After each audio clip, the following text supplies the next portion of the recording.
A very good evening to all of you and welcome to Biz in Focus. Here with me, Azra Asan, and tonight in conversation with me is the CEO of the Shippers Academy Colombo, also the Director General of the Rubber Manufacturers and Exporters Association, Mr. Rohan Masakorala. Very good evening to you, sir. Good evening. Nice to be with you again. Nice to have you here with us.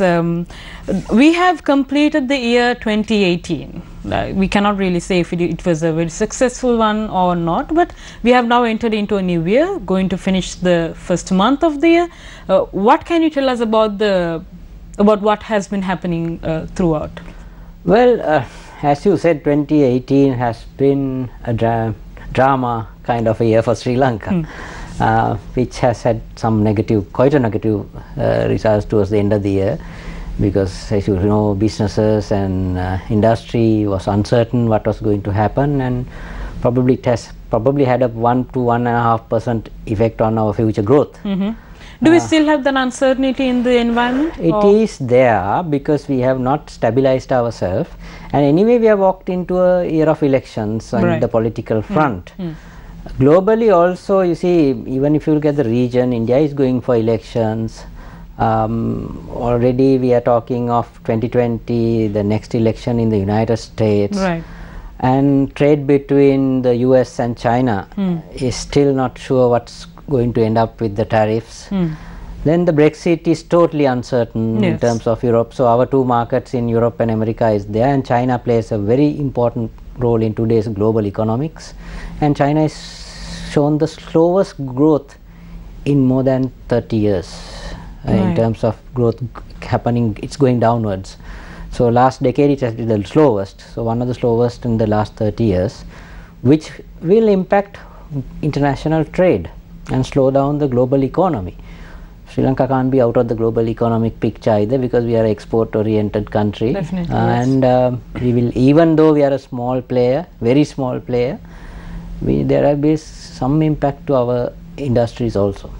It seems like politics all over the world has been creating chaos in the countries, and how it has been affecting the trade between in and out the countries. Sri Lanka being a small player, can we forget about the fact that we are also a very vulnerable player in the market? We are very vulnerable in many aspects. I mean, okay, on one side we all know about the debt situation. The next 5 years is going to be a challenging debt payment, whoever who runs this country.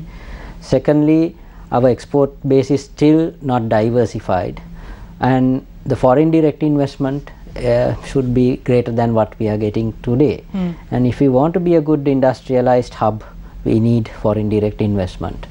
And the signals we are giving sometimes are not very encouraging for FDIs. Our interest rates are now again on the up. There's tremendous pressure on the rupee. So there is a lot of macroeconomic challenges the central bank has to manage. So as a small economy, even, yes, we do have, but at the same time we have opportunities, like new opportunities, because South Asia is the fastest growing economic region in the world. A neighbor sitting 22 kilometers away has promising growth for the last so many years, and it's promising for the future also, which means that is good news for Sri Lanka, whether it is our shipping, logistics or whatever. Then of course tourism. Sri Lanka has a lot of promising factors. So all is not doom as far as I am concerned. Just that how well our bureaucrats and the politicians manage our country's future is in their hands. And of course the businesses also have a huge role to put them on the correct track. So 19 is kind of a challenging year, but probably towards 2020 we hope things can be improved. We had quite a bit of an issue the previous year during the end, like you mentioned. We weren't being proactive, we were clearly being reactive, and things happened only we started actually reacting to. Now what we have is the damage control. So bringing back the stability to the country, is it possible to achieve? Can we bring back the stability and create confidence among the market in the future? Yeah, you use the word right. Confidence has been broken severely. It's like if you're an ordinary person, would you go and put your money in some bank where the managers are playing up the system, is going to go and put that money there, right? You hear about that bank or a finance institution, you are very worried.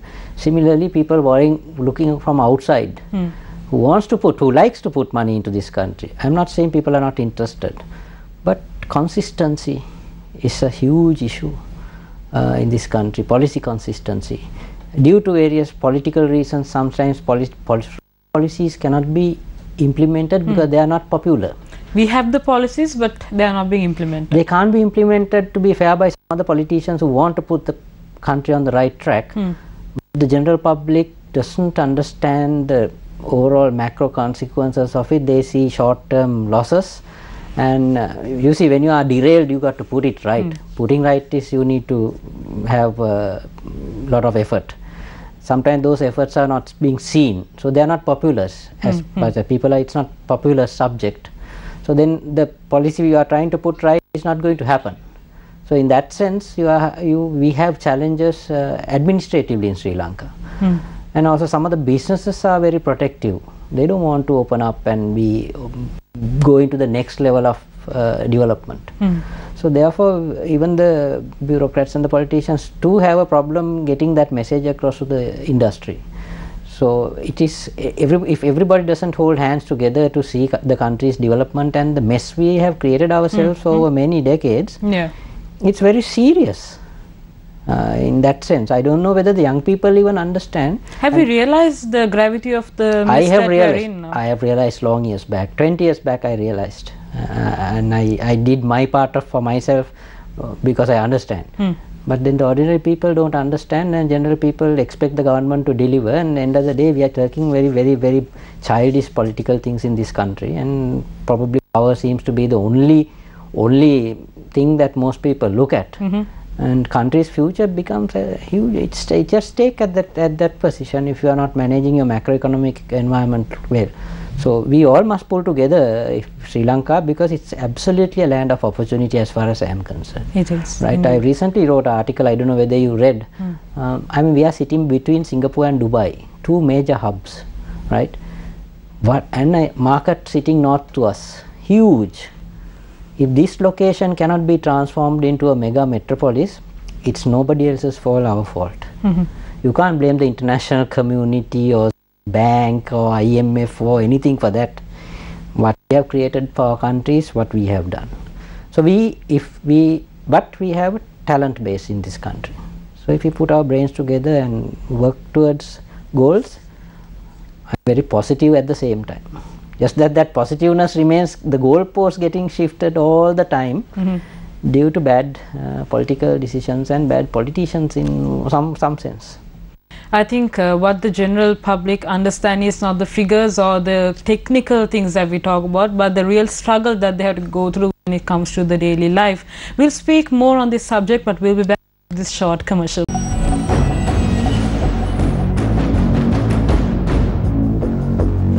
Welcome back to Biz in Focus. If you're just joining us, I'm in conversation with the CEO of the Shippers Academy Colombo, also the Director General of the Rubber Manufacturers and Exporters Association, Mr. Rohan Masakorala. We were talking about the trade and the economic system in the country. What we recently witnessed was that the cash outflow from the country. We see foreigners coming in and they have whatever they have invested, they take that all back and they leave. Why is it happening like that? Well, there are two factors. I mean, over the last year, 2018 was a year that the United States economy grew very fast, 3-4%. That's a very fast growth. And the economy was recovering fast, and the Federal Reserve in the US had to continuously put off interest rates. So investors look at investments whether it is risky or the opportunity is. So one reason is not only from Sri Lanka, but all of Asia. Currency, the US currency that were in those countries were taken out by investors to the US market. So as a result, pressure on the currencies also. That was the reason. But in the case of Sri Lanka, there was a unique situation. At one point, we were not the worst performing currency, but we ended up with as the worst performing currency because of the political crisis we had. The money was going out of the system. The investors were taking their investments out of Sri Lanka's bond markets and in the stock market all over. They were taking it out. So that made us, the rupee really move fast towards depreciation and made one of the worst depreciation currencies in the world. So that was two scenarios for Sri Lanka. But in generally, all the currencies got hit because of the US interest rate hikes, and hopefully it will slow down next year because we are expecting a slowdown in the US economic growth. So there might be stability again back in this, I'm talking of 19 to 20. Right. So then you mentioned that the South Asian region of the world is the most one of the most growing places. Fastest places. Given that we are a part of it, how come we are lagging behind, and how come we are not in par with the rest of the countries? Have we not grabbed the opportunities when we were able to? We have not. We have not, definitely. We are growing at about 3.5–4%. Some people say predicted 5% this year GDP growth. But whereas India and Bangladesh, two huge economies which are massive market, have been touching 6–7 economic growth, which means they are creating a huge middle class in those countries. Right? Bangladesh is a completely transforming nation. 10–20 years it will be a different country if it goes on the current trajectory, which means Sri Lanka has opportunities because their consumer market and our location is such. We can attract a lot of tourists. We maybe have the intermediary products being distributed through Sri Lanka as a logistics hub. Our shipping industry will benefit out of the India, Pakistan, Bangladesh all growth. Pakistan of course has its own problems, but still overall, because of India and Bangladesh, South Asia remains the fastest growing region in the world, and it is expected to continue for the next few years also. But we'll have to watch and see. But indeed, Sri Lanka has had so much of opportunities, but we have not focused on economic growth at all in consistent policy basis. That as a result, we lost our exports in a big way over the last 2 decades. As a percentage of GDP, it went down to 12% from 35%. So now we are trying to cover it, and we are arriving towards 16–17%. But that's not good enough for us to get out of our mess. When we look at our debt ratios, we have to earn dollars. As a country, to correct this situation, we need to get dollars. So we have several ways of getting dollars. One is foreign direct investment, one is exports, one is of course our overseas labor, which is we should be sending high skilled people rather than low skilled, and then of course the tourism sector and the services like ports and logistics. So we have a basket of things we can improve, and they are all actually in such a strategic location. We can get going if our policies are set right, and people understand that.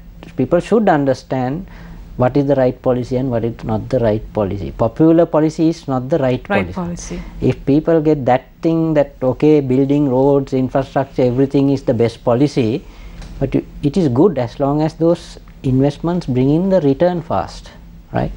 Otherwise you are borrowing, and a low return means average consumer has to pay back those loans.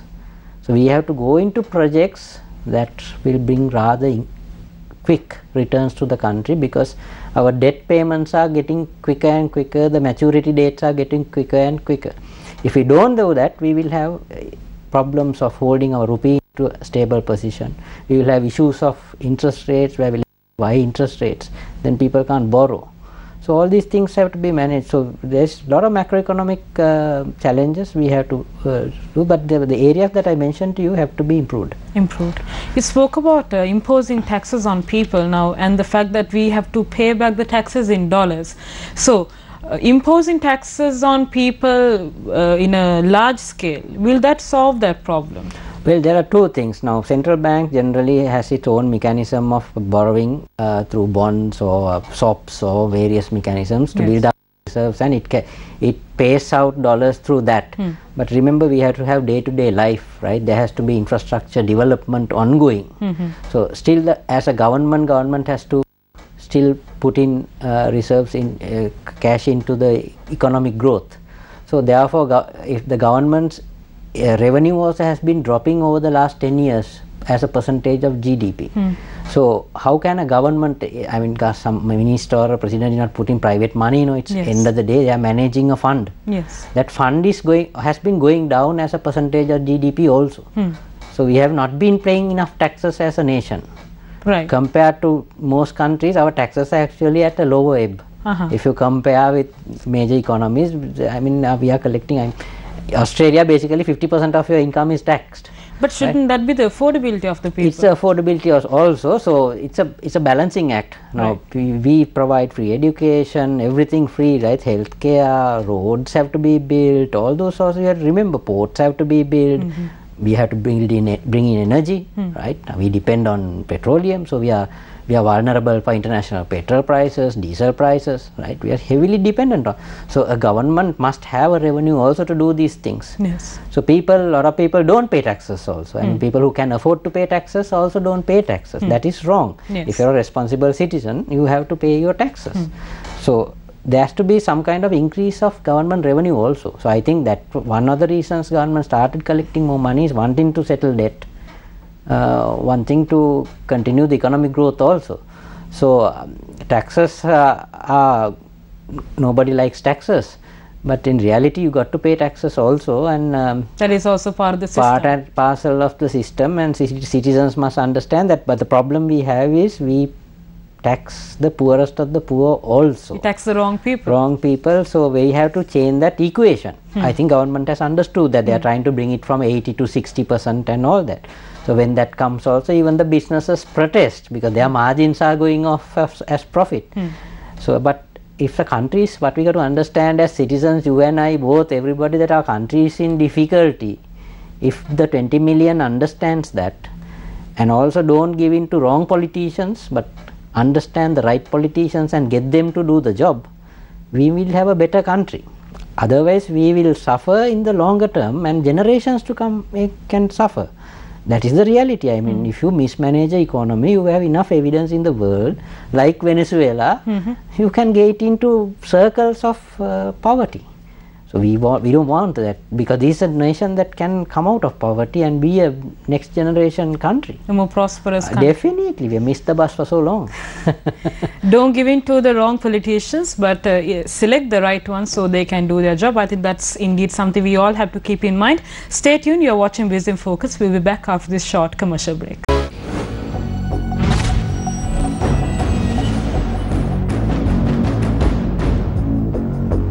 Welcome back to Biz in Focus. We were talking about the economic situation of the country and also in the world in general.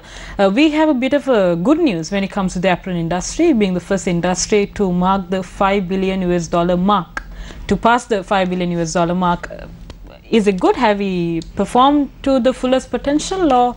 Well, it's a good thing that we crossed the 5 billion mark. I was former Secretary General of the Joint Apparel Association Forum. But the target was to achieve this 5 billion in 2013. Right. So 5 years later we have achieved it. It's better late than never, definitely. But one reason we went behind in the target was, of course, the loss of GSP Plus to Europe. That hit us. At that time we were growing 20-30% of our market growth was to European sector. That was in 2010. 2010. It was like a time we were really going well with the European market, and then we lost that advantage. So maybe our competitors took that share. You can see it in Bangladesh, they have taken that share. We have taken Vietnam, they have taken that share. But still our manufacturers were smart. They went into backward integration, innovation, new designing, getting more value addition to the product. So the industry kept on moving upwards, and we were planning, actually last year the target industry was planning for 5 billion, and we just reached 5.3 billion, which is a good sign. And now they have announced that they would like to go up to 8 billion by 2025. So what is important is that this industry has surpassed, if you look at tea, rubber, coconut exports together, net income. Right. The apparel industry has passed net income, because a lot of people don't understand the apparel industry. They say you have 5 billion turnover, but you have another 2.5 billion imports, which is true. That import 2.5 billion creates another set of huge amount of economic activity in the country, financial activity in the country and job creation. People don't understand that. They only look at the net of that. But I am telling you, the net of tea, rubber and coconut together is equivalent to the net of what apparel brings without having raw materials in this country. So that is a creative industry. We need to get more creative industries into Sri Lanka, diversify. That's what we are doing with the national export strategy. Right. We are going to new areas like boat building, spices and things like that, opening up that area. And we have this required skilled labor for that. We have the labor, some areas we may have to bring in labor in the future. We will have to have a labor strategy in the country, because Sri Lankans are no more getting into the brick and mortar industry anyway. They like to have more creative industry and IT driven industries, service sector like tourism. So we will have challenges. All the industries in Sri Lanka today have many challenges in labor. So already we probably have about 200,000 foreign workers in this country doing work. That's fine. That is the way countries go. If you look at Singapore, Singapore's population is 5 million, half of which is expats. If you look at Dubai, 80% is expats. But those countries are booming, $50,000 plus per capita income when we have $4,000. When we should have been the $50,000 country, because in 1948 when we got our independence, we were the second best economy in Asia behind Japan. Right? What happened to us? We had a surplus in our current account. All bad management. And of course this, I would say, pathetic terrorism, ethnic issues which should not be in our backyard. Unfortunately, all those have stolen our future, including my future. I mean, I am living in a $4,000 economy. Probably you and I both should be living in a $50,000 economy. That would change our children's future, right? Definitely. I mean, we have lost a lot. So people watching this must never forget the past. We should not do the same mistakes to the future. That's why I said we should have good leaders, elected, educated leaders. Then only our children or your children or next generations will enjoy. Otherwise, they'll all be paying for our sins again and again and again. It will be a vicious circle if we don't put things right. But have we realized the mistakes that we have done so we can correct them, do the damage control a bit more efficiently? I am not very positive on that. I am not very, the messages that we are getting to the average public, it's very cheap politics, cheap discussions. We don't talk about subjects we should be talking about. We should not, our schools, children are backward compared to the developed or developing world. Government is trying to do something, but then government doesn't have enough money. So as I say, it's a collective problem, and we need to address all these things, because otherwise future generation also will be living in that frog's well, talking various rubbish when the world is still moving. That's why I said, I always tell a story. We used to laugh at Korea. We named our shanties as Koreas. We used to laugh at United Arab Emirates, because those days when I was a student, I could say 80s, we say UAE, we laugh at them housemaids. Look at where Korea is today. Look at where UAE is today. Bangladesh was one of the poorest countries in the world, going fast. Ethiopia, please somebody follow Ethiopia, right? Follow Rwanda, which had massacre. It's becoming the hub of Africa. The leaders are very focused, right? Systems are being put, discipline is maintained, right? Sri Lanka has all of these not on the proper track. Discipline is not there, focus is not there, policy is not there, and they are playing, politicians play with all these for elections, and people just keep on and on electing the same people. Either they are a minister from this government, I can name people who have been ministers for 25 years under any government. So these things have to be changed, because at the end of the day they have a role to play. We can't say politicians don't have a role to play. They definitely do. They have a huge role, right? They are the macroeconomic managers of this country. So we have challenges, definitely. While I am always positive, we have challenges. Tell us a bit about the Colombo International Logistics Conference, which is to be held on the 21st of August. It's actually 1st and 2nd of August. 1st and 2nd of August. Colombo International Logistics. Earlier I had this Colombo International Maritime Conference. Right. But we feel that Sri Lanka is ideally more located in the Indian Ocean to provide logistics services to our clients across continents. Because we connect to Singapore in 4 hours flying time, we connect 4 hours to Dubai. In the sea also same, 4 days both ways. So when you are in a center between two hubs, you connect the whole world very fast. So today's business is all about speed and connectivity. Yes. And Sri Lanka is Indian Ocean's only best location. I can tell you it's a unique selling proposition.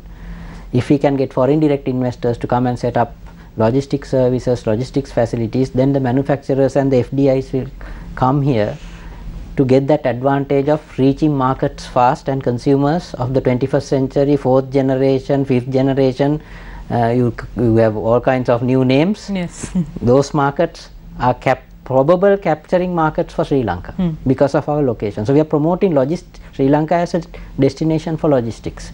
So that is why this international conference we are having for the first time. We are expecting global participants to come here, see our ports, visit them and understand our infrastructure. They are all there. We have never marketed our country also. I forgot to tell you we have very many good things. We don't go and market it. Not good marketeers. Poor, absolutely poor marketeers. As we have come towards the end of the program, I want a very brief answer from you. Something positive to leave with. Do we have hope that we can we have hope that we can fix the problem that we are in and move forward as a country? Well, hope is the only thing a positive human being has. Because if you give up hope, you can only go down. Should we give up? No, not at all. How can you give up such a beautiful location with people who can be trained, educated so well, smart people? We know Sri Lankans are absolutely smart. Whether they come from north, south, east, west, creative people. So if that creativity is put on the right direction, Sri Lanka still has its place in the world. Thank you so much. That was the CEO of the Shippers Academy Colombo, also the Director General of the Rubber Manufacturers and Exporters Association, Mr. Rohan Masakorala. Thank you for joining us today. That's it from Biz in Focus. We'll be back next week, same place, same time. For all, this is the Biz in Focus.